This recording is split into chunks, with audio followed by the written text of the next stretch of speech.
dopamine hits from technology, beeps and notifications and doom scrolling and this constant feed of information have created a brokenness in us where we don't actually know how to slow down and how to be bored, how to connect with people right in front of us, because these amazing technological marvels and this massive amount of humans all around us content creating all the time, they're a facsimile for connection. Do you feel stretched too thin to truly care? It's something that many of us wrestle with more often than we like to admit. Between endless to-do lists, daily demands, and good intentions, it's easy to miss out on what matters most. But here's the truth. The antidote to being hijacked by busy isn't doing less, it's focusing on what matters most. This is Journey with Care, a podcast by CareImpact, where curious Canadians find inspiration to love others well through real-life stories and honest conversations. Hey, Johan here. Today we're diving into a topic that feels all too familiar, being hijacked by busy. How does busyness and decision paralysis prevent us from showing up with compassion? And how can we reclaim our focus and make room for the people that matter the most? Here's a personal scenario, one that's played out in my life more times than I'd like to admit. You see, I'm a list guy. There's nothing more satisfying than starting my day with a plan. Tasks written in my dollar store notebook, ready to be checked off. And if I don't make my list the night before, I often can't sleep. My brain just keeps going and going. Don't forget that email. Remember to clean the inbox. Oh, and make sure you message this person and don't leave your guitar out. It's way too dry and it might crack. And that's actually happened before. So it's kind of a recurring nightmare that I have. But you get the idea. When I'm in the zone, moving through my list, I feel productive. I feel like I'm doing something that matters. But occasionally, more often than I'd like to admit, my laser focus comes at a cost. There are times my wife would try to talk to me, just, connect after a long day working at a school. She might have something weighing on her heart, or she just wants to share about her day.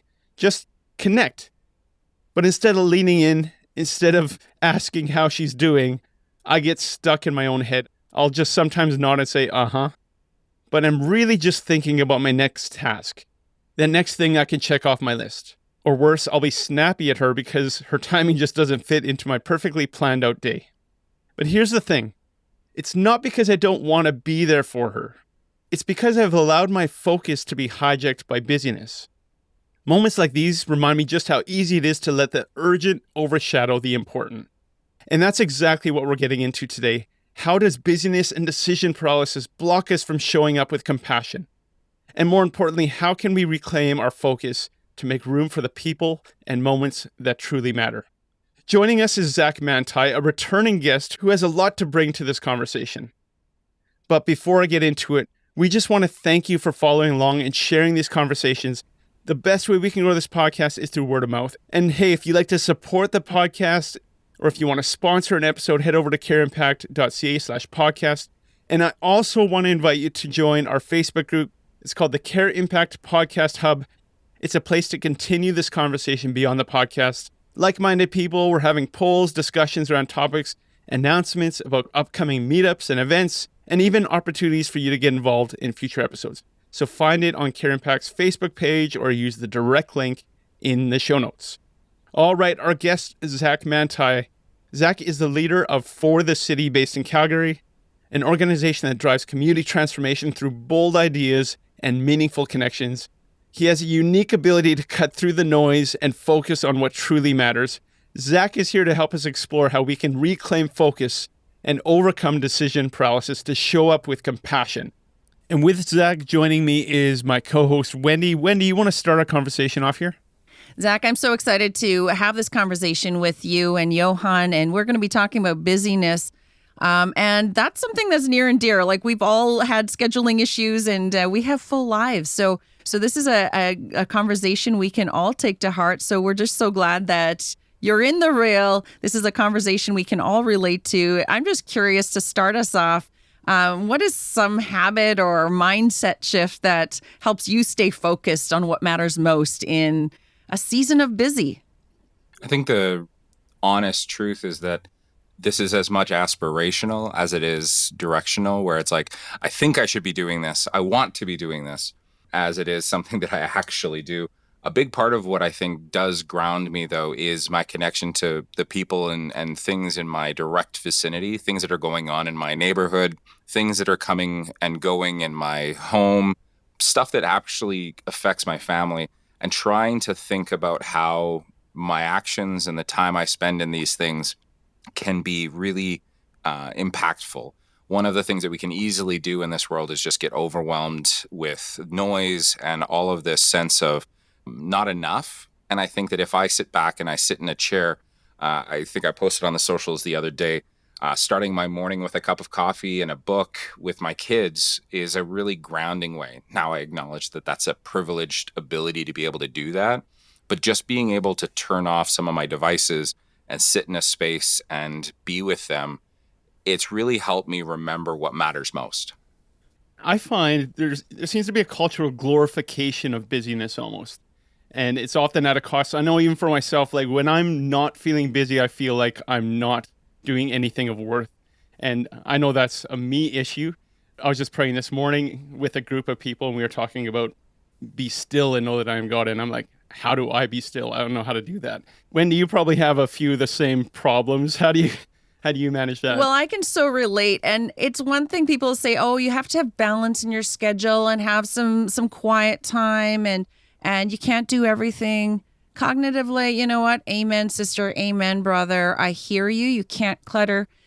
However, any moms out there, any people working full time and raising a family and having other commitments, it's easier said than done. It's not even a mindset where you're just saying, hey, I'm just not going to take it all on. Sometimes the world brings it on you and you have to learn how to balance. There's seasons that are just full without you asking for it.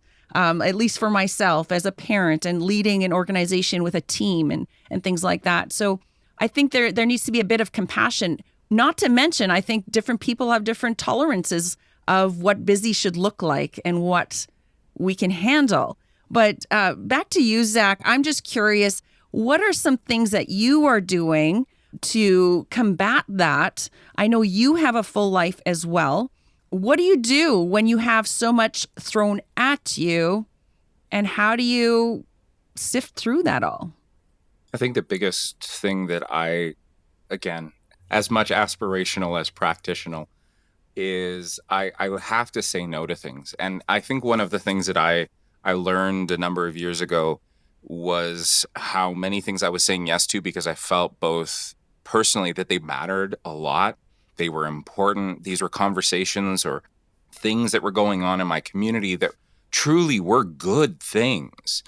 But when I sat back and for a number of personal reasons almost had a full mental breakdown, it came down to the fact that I realized I had said yes to too many things that were good and it was actively harming me. And so even that phrase that you used, Johan, like busy is almost a badge of honor. It's like when we sit back and think, oh, how are you doing today, Wendi? Oh, I'm busy. It's like, that's not a good thing. And so, again, a sense of privilege. I have really tried to find a balance between the good things in my life and the things that are necessities, things that are really going to create the changes in my family and in the world around me that I can actually touch and be a part of.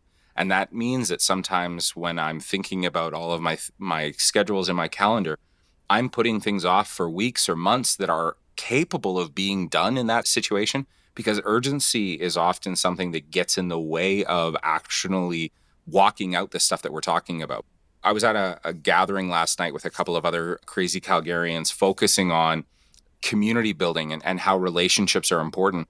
And one of the things that came up repeatedly was how both systems like the way we build our neighborhoods and the way that we've built some of our focus on a capitalistic pursuit of profits have actually harmed our ability to just get to know our neighbors and the people in our natural communities, our villages. And one of the things that kept coming up was there was a postal worker, and they were still in one of those regions where Canada Post does to the house mail. And when she stops and has a conversation with someone that she doesn't have an intimate relationship, but she has a familiar relationship with, it becomes an impactful part of their life. And so that person is slowing down enough. And I use the phrase intentional collisions, where it's like I'm intentionally creating spaces where I know I'm going to bump into Wendi or I'm going to bump into Johan because they matter to me and because those relationships matter to me. It forces me to slow down. It forces me to change my expectations of what success looks like, because I could easily just turn it into busy. I'm running from one meeting to another, one Zoom to another, one thing to the next. And I don't have room to just slow down in my cul-de-sac, slow down on a walk with my dog and have a conversation with someone else. And I find when I really look at the flip side to this overwhelming dilemma that we're wrestling with is that by slowing down and intentionally crafting spaces where I know I'm going to spend time with my neighbors and the people that are directly around me, I find that I end up gaining health and I'm able to actually do some of the other important work that I work in better because I've been able to give myself a chance to breathe.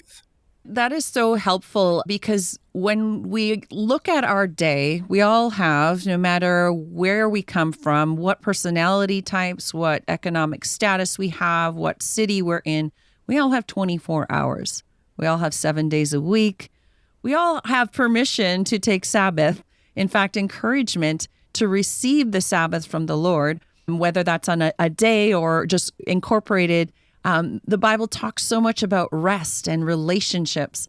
And so what you're talking about is so important. It's not just what we cram in as doing, it's what we're being in those spaces. And that needs to take precedence as well in a culture that is very much capitalistic, moving up and succeeding and being more productive. Now, you're talking to an Enneagram 8 who loves productivity and efficiency, and yet relationships are so valuable. Can we have a meaningful, purposeful life while being in relationships? How have you played that out? Have you been on purpose in the relationships you invest in? Because I also know, even Jesus knows, there were crowds looking after him. And there was times he got away and then times he had compassion, or he always had compassion, but times he stopped even in the busyness to have compassion. What's that look like for you in Calgary? Well, one of the things that it's a bit of a sociological trope, but there's a limit to the amount of active relationships we can have. Healthy levels of relationship where you have the ones and twos. Usually this is husband, wife, maybe family, your children. Then you've got a slightly larger troop that's like your slightly larger, maybe direct family, brothers and sisters, parents, that kind of thing. Then you've got an extended family of up to 70 people. And then you've got this limit at around 140. And so if you think as a human being before 1900, the active relationships we would have would be in that 140 person kind of thing. The comparison between then and now is such a massive shift where when I think about my friends on Facebook or my connections on LinkedIn, the amount of people that live even just in my neighborhood that I drive past every day, Calgary is expected to hit 2 million people within the next decade. How do I live in a city where I'm expected to both connect with, to have relationship with, to interact with that many people and still do it in a healthy way? For me, during COVID, one of the things that I think I actually found really healthy was that my slowdown, those intentional collisions, started creating little hubs of connection. For example, I love coffee. And if you ever spend time with me here in Calgary, I'll give you an experience of a lifetime around we coffee. went for good coffee in Calgary. You showed me some good places, and you're talking to some coffee lovers here. Well, I tried to share that love of coffee with others. And because in COVID, you couldn't do anything of gathering, you couldn't meet in buildings, I started running a cafe cul-de-sac. And so I live in this beautiful little cul-de-sac, and I'd bring my coffee machine out and get all of my neighbors around. We'd have conversations and times of this, and it became a weekly rhythm of connecting. And it didn't matter if you were there every single time or if there was a time where you had to skip out.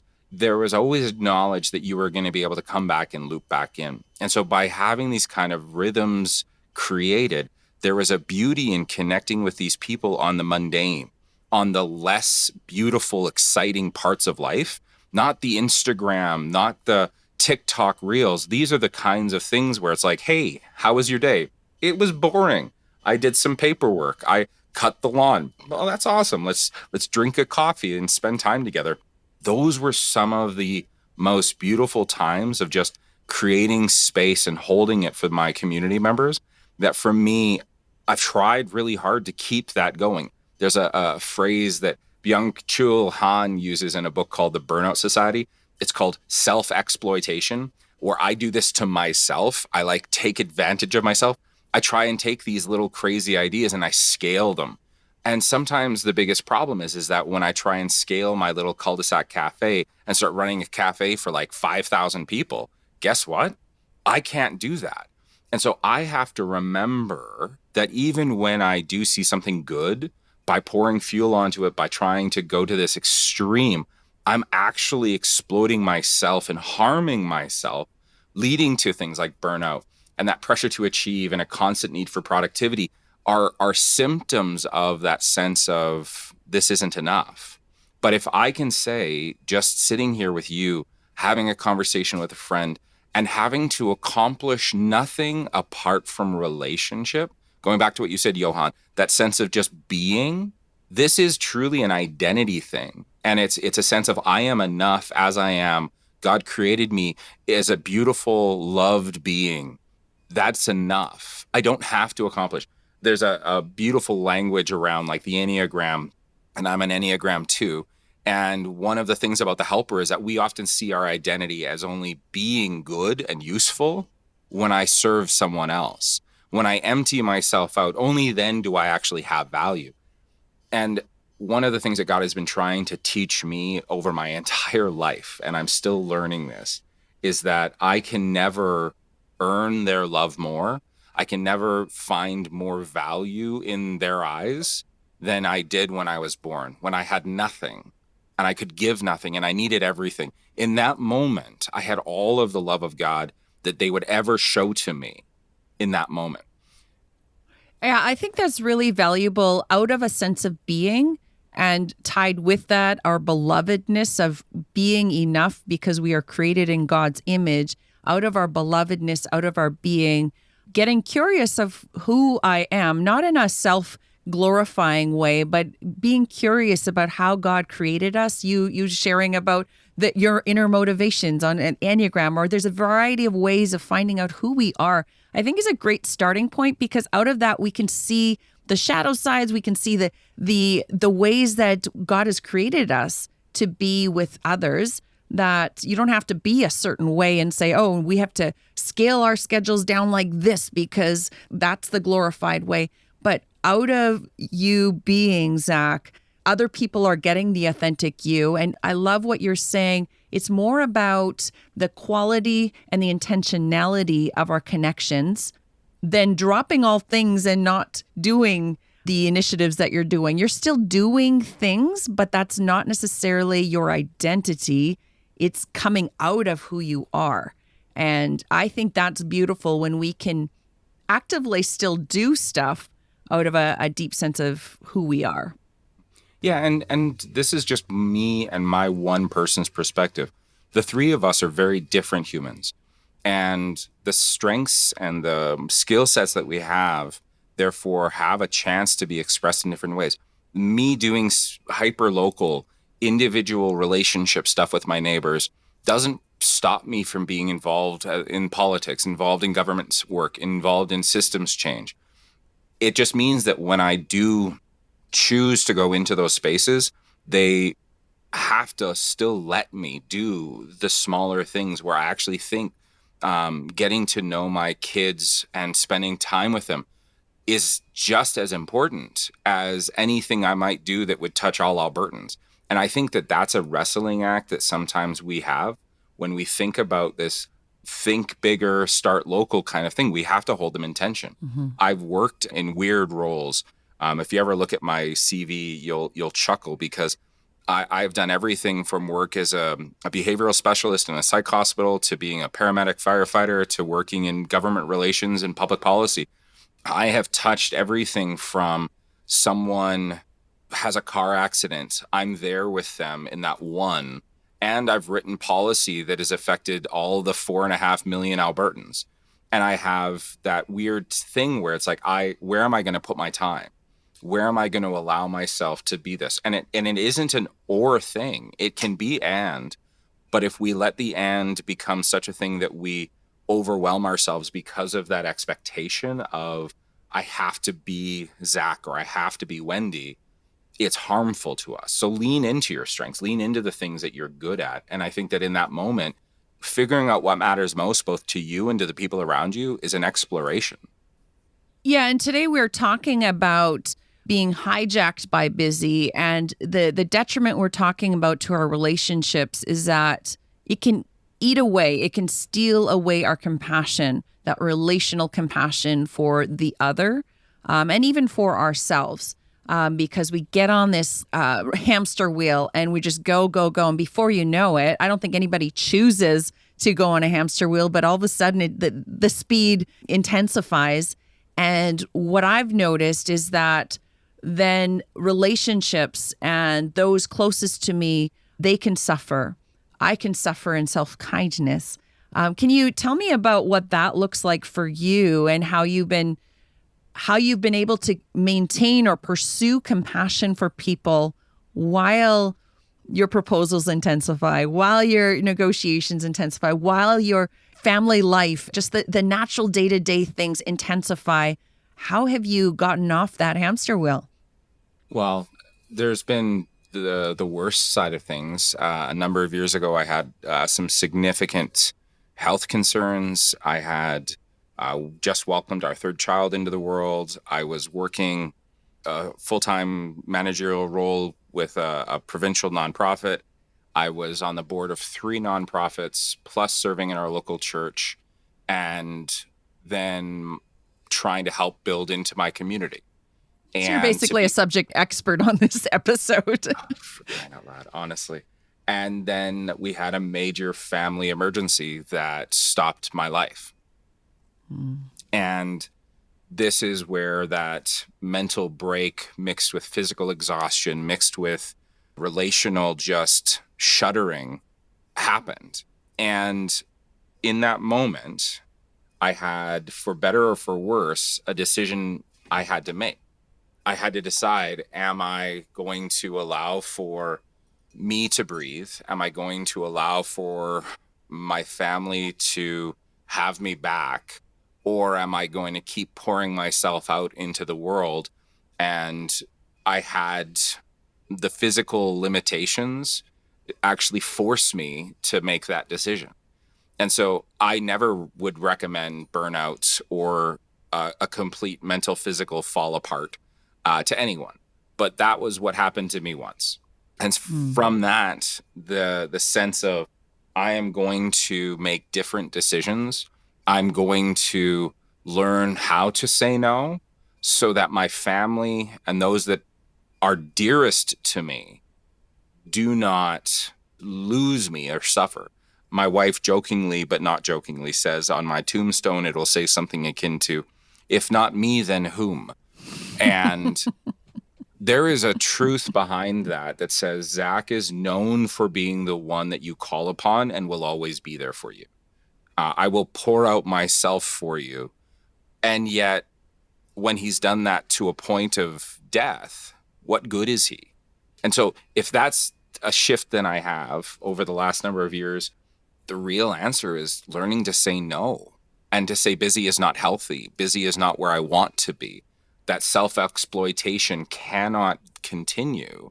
The phrase, don't forget to put the mask on you first, that they say on every airplane, has to be the way that, especially those of us that are in the helper kind of world, have to remember. And so when we do that well, we can continue being a force for good, a force for health and change in our nation. Yeah. Because we've paused, because we've Sabbathed. A friend of mine's working on her doctoral dissertation all on Sabbath. And this beauty of sitting back and saying, this is core to who we are called to be. The Genesis story starts with the creation of time and sacred rhythms.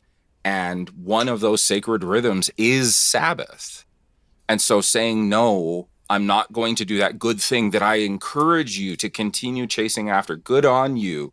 But for me, I will not be able to participate because I need margin. I need space. Allows you to handle the things when something significant happens, you don't boil over. We'll be right back with our conversation. Now back to the conversation.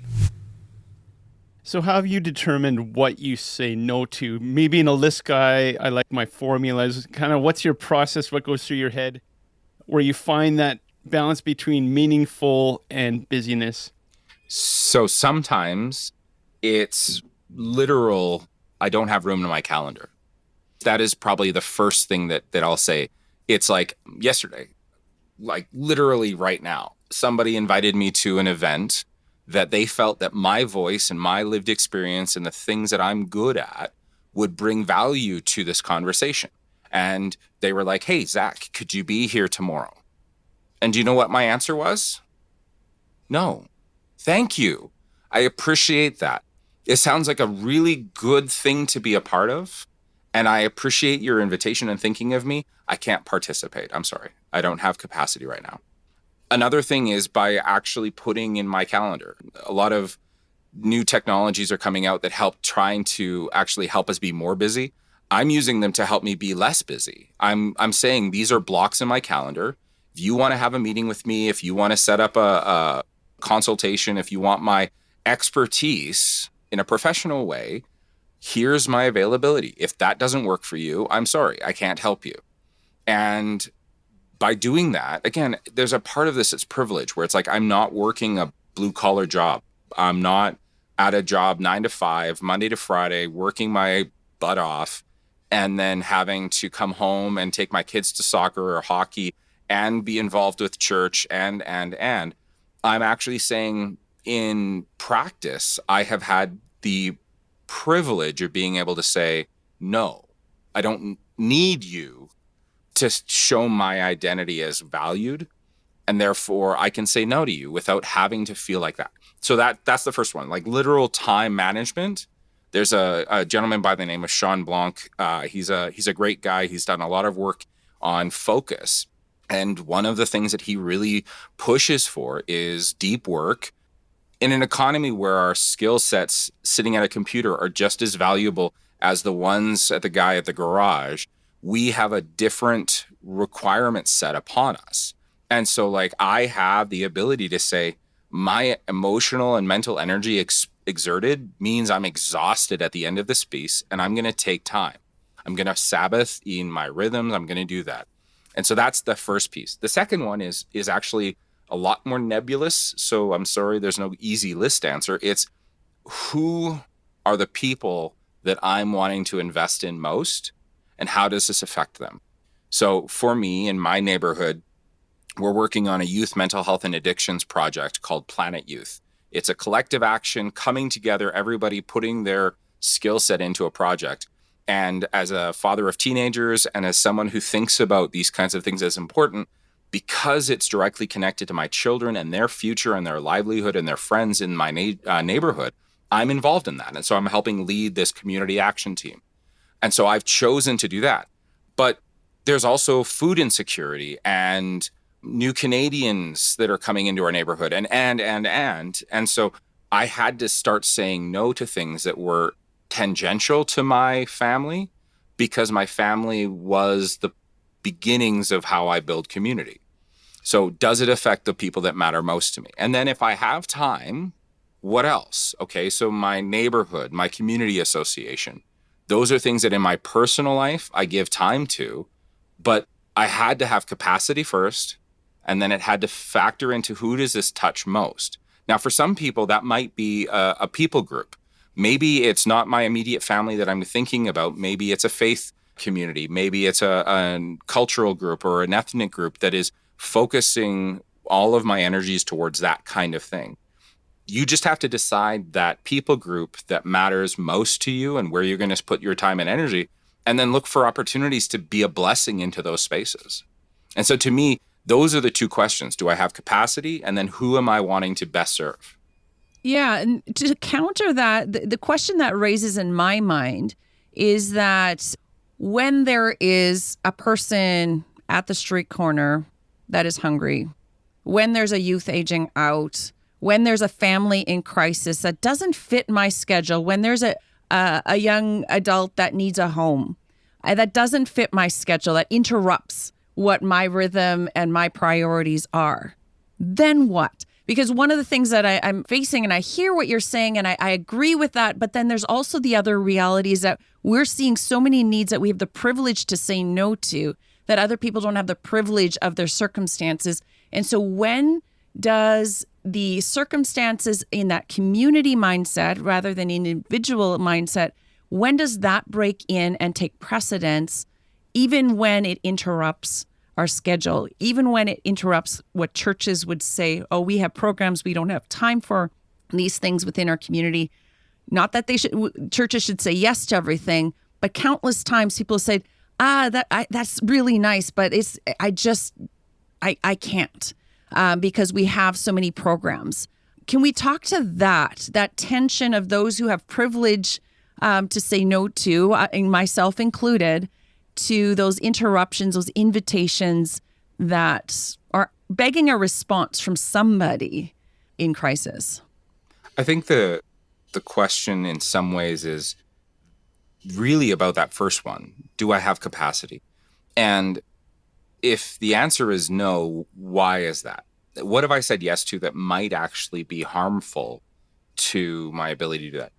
I try in both my business and my life hold about a 20% buffer of time that can be used when an urgent thing happens that I need to participate in, whether that's a friend or a family going through crisis, or more systems level things where it's like, how am I helping thinking about food insecurity or people experiencing homelessness or things like that, where there is a tangible need at a more macro level within my community that aren't necessarily directly connecting to me. One of the things that I find often there is that, to your point about church calendars and the busyness of all of these programs, is that they're not actually being a blessing in the way that we think they are. And so we need to be really thoughtful about what we have said yes to in the first place. And so by saying yes to all of these things doesn't mean that now my schedule is full and I don't have any capacity, therefore I get to say no. And I think that you're right to challenge that, because sometimes that's the easiest thing to do. If I have a full calendar, I don't have the capacity to say yes to the thing that's right in front of me. And then I can feel justified in saying, I'm overwhelmed. I have no more left to give. I'm going to walk past this man. And when I think about things like the Good Samaritan, the story is really interesting because the two who walked past him at the beginning have justified reasons for continuing to walk down their path, whether that's because they have somewhere to be, they have religious obligations that prevent them from becoming unclean. All of those things are justified responses to the tangible needs in front of us. But I think what Jesus does in that moment is he challenges the foundational expectations of what the group was doing, because all of those things made sense to them. Of course, that person would just keep walking, except when he sends this Samaritan, this outsider, this person who they would have been angry at even just because of their existence, is the one that seeks to be a blessing, who does take time out of their perhaps busy schedule to be a blessing in that moment. He takes this whole thing and turns it on its head. And so my question would be, and I had to ask this question of myself, why am I so busy? One of the things that I had to choose to say no to were some of those church programs. I was, and if you know me well enough, it fits. I was one of those super volunteers that was giving 5 to 10 hours a week to our church as a lay leader. And there was never a place. I was raised in that culture, though. Whenever the lights were on and the doors were open, the Manntais were at church. And the thing that actually pushed me into the worldview that I have today was actually just that. If all I'm good for is building this church structure, building programming and preaching and worship and all of these other good things at the expense of loving my neighbor, at the expense of seeing the need around me and stopping and slowing down as I walk past it, how am I actually being a image bearer of God in a good way? Am I doing it well? And I think that this is what's hard about this, is that the simple answers to an overwhelming dilemma is to do less, give yourself capacity, start small, practice reflection, and then you're done. Except if, going back to what you're kind of highlighting here, Wendi, I'm already overwhelmed and full, I can easily then not do the things that actually will create change and are actual blessings to the people around me. Yeah, and I think in the economy of God, when we do have that person laying on the side of the road, whatever that represents in our life, that we say, hey, I see this, and it's been brought to our attention, whether it's for our invitation to care for or not, but we're seeing that it may be an actual invitation to get off the hamster wheel. It may be that stick in the hamster wheel that screeches us to a halt. It might upset our day. It might upset our plans and our future in a good way. But I think that's where I'm thinking of Matthew 11, where he says, come to me all who labor and are heavy laden. That's us walking down the road with a big agenda, with our Google calendars booked up. And I will give you rest. So there's that balance I love to hear. Take my yoke upon you. Is it that person on the side of the road or whatever that is representing? And learn from me. This is not a checklist. It's a leaning into God. God, what do you want me to do in this situation? It's almost like God wants us to depend on him. Or depend on each other for that wisdom to learn from him in community. Yeah. For I am gentle and lowly in heart, and I will find rest for your souls. For my yoke is easy and my burden is light. And I can testify that when God has put a spoke in my wheel and screeched me to a halt with things that I didn't have time for, that was exactly his mercy on me. And it's interrupted me. It's made me uncomfortable, but it's made me say no to the right things I thought were the right things. Yeah. Well, and I think that when you sit in that moment, this might sound like a flip-flop, but when God has been actively showing me where to put my time, and I've been leaning into God's voice in a more tangible way, I don't feel overwhelmed and exhausted. I don't feel like I have nothing left to give. And so there is a piece to this where it's like when I'm walking with Holy Spirit in a way that is truly aware of both the eyes of God on the world and the places, there is an abundance in both those that come alongside me to serve and to support. And I don't feel like I'm overwhelmed. I don't feel like I have nothing left to give. But the worst part is when I try and do things on my own, that's when I feel like I am forcing good at the expense of resting in him. And that kind of language and that motif that he talks about as the shepherd and asking us to just come and sit with him. It's hard. Like my mind goes straight to Mary and Martha. And it's like, it wasn't wrong that Martha was doing good work in the kitchen. It wasn't wrong that she was doing these things, but especially because of her heart towards Mary in that moment, where Mary is just sitting at the feet of Jesus and just saying, I want to be close to you. Martha's response to that is the problem. It's the busy seeking of validation through acts and all of these things that actually Jesus is calling her out on. It's like, but why won't you just come and sit with me? Like, don't be mad at her. Don't judge her harshly for this. Know that she is seeking to be with me. And I think that when we do spend time pausing, Sabbathing, throughout the Psalms, you see the word that is translated Selah, pause. It's meant to be a part of the rhythms. Going back to Genesis, like this is why this cyclical nature of creation exists, is to show us there is a time for this and a time for this and a time for this and a time for this. And pauses, Sabbath, are key to making sure that there is a healthy way for us to say, I'm not overwhelmed and I'm not bad or wrong for just sitting here and soaking in his presence. And when I see the need, to not put precedence on the tasks that I have on my to-do list, because being a blessing is the call on every single one of us. We are called to seek the restoration and reconciliation of all creation back to Christ. And if that's who we are called to be, then truly being a follower of Jesus means that in that moment, seeing the need and being able to take ourselves out of maybe our busy highway world and pausing and slowing down. And in doing that, needing to have had the capacity in the first place, learning how to say no, learning how to say, I'm not going to just doom scroll and watch 24/7 news and feel like I can't do it all.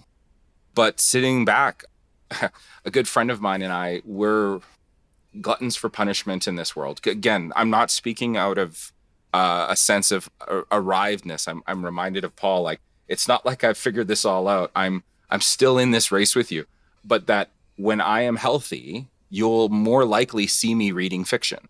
Why is that? It's because I'm healthy enough to slow down and do something considered frivolous, enjoying a good book that isn't about business development or isn't about social change for justice. It's a fantasy book where I get to escape for a moment and just be present in a world that isn't chasing me or calling me to chase it. And being able to do that in a healthy way, that speaks to my health. And it speaks to my ability to say, I can breathe better. I'm more healthy now, and therefore I can do these things. Yeah, I think you've answered one of the questions that I had in this conversation of a practical step, and I think you've identified it so well, is that when we stop and when we Sabbath, that's when we can look at our dashboard, not coming out of formulaic, I'm going to do this, this, and this, and almost make Sabbath part of our busy schedule, but out of a sense of rest. We start off our week in that, or we start off our day in that posture of Sabbath. We can actually pay attention to our dashboard. We can actually learn from him, for his yoke is easy. We can actually lean in and say, okay, God, what is it? And so that when interruptions come our way, we're in a posture of receiving and learning. Do you think that busyness, the act of being so scheduled and full and glorified in busyness, is really a drug of choice? And that's not just for the world, but within the church, busyness can be a drug of choice. And we almost need Sabbath is kind of detoxing from that, possibly. So for me, I think, especially when I think about the population size of the earth, and I think about the increases in technology, what we have created is like sociologists will talk about how dopamine hits from technology, beeps and notifications and doom scrolling and this constant feed of information have created a brokenness in us where we don't actually know how to slow down and how to be bored, how to connect with people right in front of us, because these amazing technological marvels and this massive amount of humans all around us content creating all the time, they're a facsimile for connection. And so busyness and this overabundance of 24-hour news cycle and social media create a really easy out that actually harms our ability to be present and pause. And it exacerbates the busyness expectation of everything is KPIs and measurement. Everything is measurement from an economics perspective. If you talk to a person working in a nonprofit, even though they know that the social connection between humans is a difficult, almost intangible thing that you can't easily measure, you need to create a measurable out of it so that you can go to your funders, you can go to these things. And so no matter what industry you're in, no matter what space you find yourself, the drive from an economic lens for more and faster and busier and bigger, they percolate into our relationships. And for me, I think that this is one of those cancers that, actually, it's funny. As we're talking this through, I'm like, that is what cancer is. It's when a cell doesn't know what its life cycle is. It doesn't know the end. Go back to that rhythms kind of thing. A cycle is meant to have a beginning and an end, and the busyness cycle of life is just this constant churn, this constant noise. And we don't actually have those pauses like Sabbath, like a moment of just sitting in the spaces that we have and saying, I have nothing to do right now. And that is okay. This is good. I don't feel the need to perform. And I think when we keep coming back to measuring ourselves at these not human scale things, it continues to put pressure on us to be happy, expected to say, yeah, Johan, I'm just busy right now. It's good. Rather than it's busy right now, something has to change. That's really good.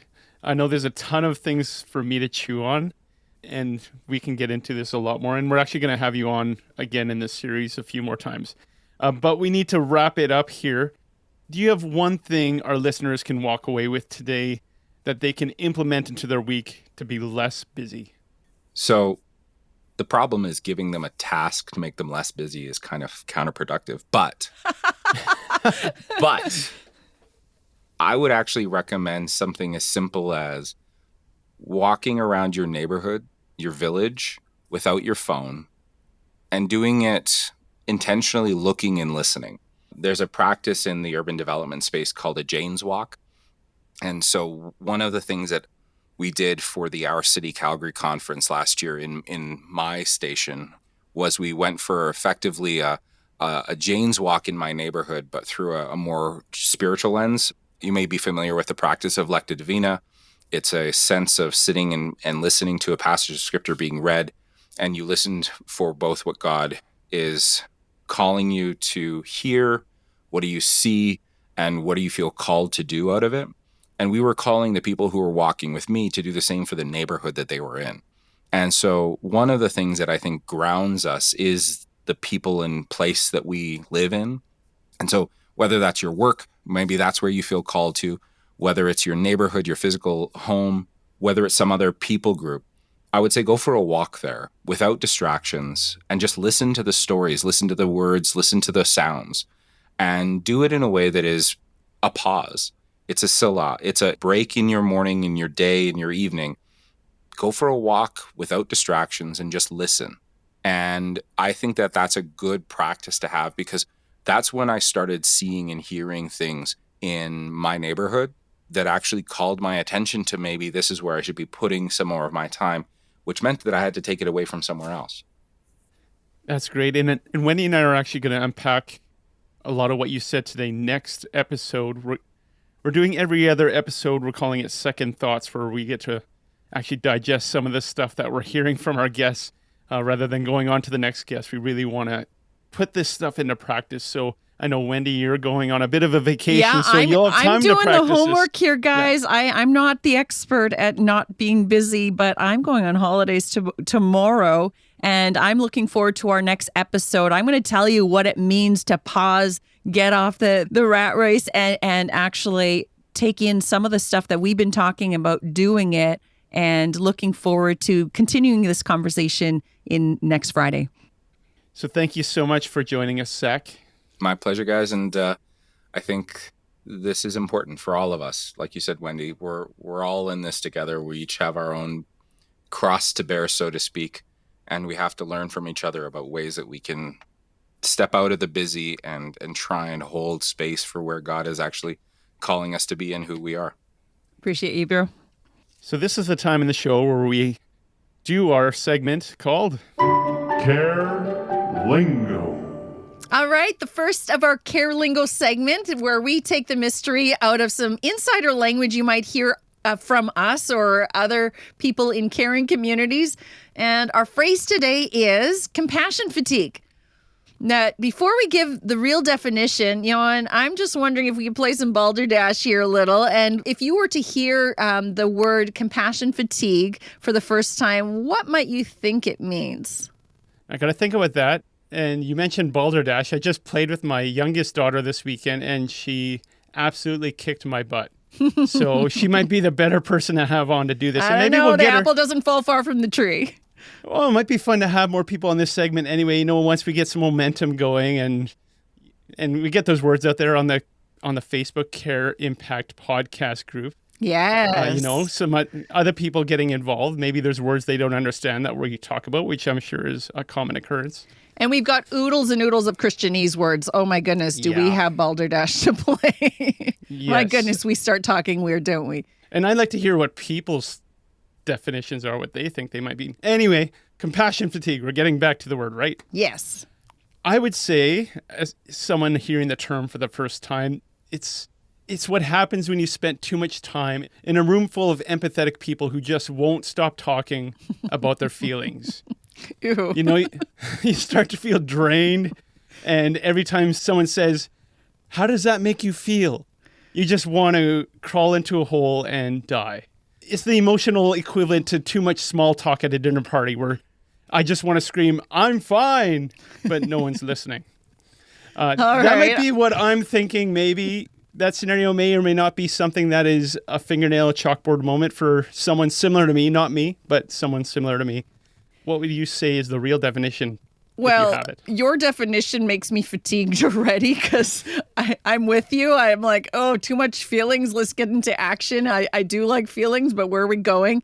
But the actual definition of compassion fatigue happens when caring for others starts to feel emotionally draining, like where we've been expending our energy and our care and our compassion towards others, caring for very real and needed spaces. However, we're finite creatures, right? And so it's like your heart gets tired from carrying the weight of other people's struggles. And without some good self-care, soul care, and rejuvenation, we can easily get into a case of burnout. So compassion fatigue, when not cared for, can lead to burnout. And you'll see that common. And this language is often talked about among caregivers, foster parents, adoptive parents, parents in general, and frontline workers, social workers, church ministry leaders who are giving a lot of their compassion towards others.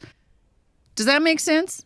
Yeah, and we talked about it a little bit with Zach, I think, too. So this gives it a little bit more context and a definition. So again, listeners, I want to encourage you to go to our Care Impact podcast group on Facebook on the Care Impact page, and you can suggest new terms or phrases or even definitions if we post them. So yeah. First Care Lingo segment. Thank you for joining us on Journey with Care. To get more information on weekly episodes, upcoming opportunities, or to connect with our community, visit journeywithcare.ca or find Care Impact on Facebook and Instagram. Or just check the show notes for these links and all the links related to this episode. Share your thoughts, leave us a message, and be part of a network of individuals journeying in faith and purpose. Together, let's discover how we can make a meaningful impact.